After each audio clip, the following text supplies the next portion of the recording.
Like if you found the video valuable. Mira hated late-night shifts, but working overtime at the city library paid well, and tonight, she needed every cent. Rain lashed the pavement as she dashed across the near-empty train station, soaked and shivering.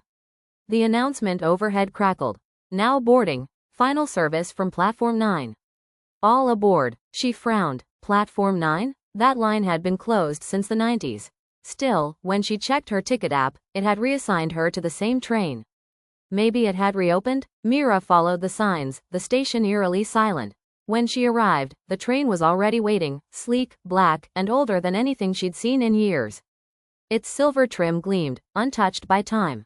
A uniformed conductor stood by the door, smiling too widely. "Evening, miss." Just in time. Without a word, she stepped inside. The train's interior was luxurious, velvet seats, brass fittings, golden lighting. But only 4 passengers were on board. A woman in a fur coat stared blankly out the window. A young man tapped his fingers in rhythm, eyes flicking constantly. An older gentleman read a paper, dated August 7, 1963. Mira took a seat. The train began to move, smooth and silent, as though floating. She pulled out her phone to check the route, but no signal. The time blinked 0-100, and her battery dropped to 0 instantly. She looked around. The other passengers were gone. No shuffle of footsteps, no doors, just empty seats. Her heart pounded. She stood, walking car to car. The lights flickered, shadows stretched longer than they should have. The velvet seats were torn in places now. Dust everywhere. Cobwebs hung from the luggage racks. Mira stopped when she saw a mirror mounted on the far wall of the last car.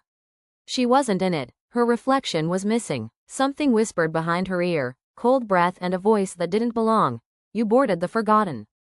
Now you remember." She spun. Nothing. Suddenly, the train jolted to a stop. The conductor appeared from nowhere, eyes glassy. End of the line. The doors hissed open into darkness. No platform. Just void. Mira backed away. "This isn't my stop." He tilted his head. "Everyone's stop, eventually." She bolted back down the train. The luxurious setting was now completely rotted, broken windows, torn seats, blood-stained carpet. The smell of mildew and rust filled her lungs. And then, the passengers reappeared. But they weren't alive. Pale, sunken faces, empty eyes, whispering her name. "Mira?" She screamed and ducked into a utility closet, slamming the door. From her pocket, her phone buzzed, inexplicably back on. A single notification lit the screen. "You are not supposed to be here." Her vision blurred, her ears rang, and then, silence. Mira awoke on a bench at the station. It was morning. Crowds bustled, trains honked, life had resumed. She was dry, her clothes clean, no sign of the black train. Except for a crumpled newspaper at her feet. Mysterious train lines shut down after disappearances, August 7, 1963. Her heart froze. At the bottom of the page, a faded photo, a group of passengers on Platform 9. She was in it,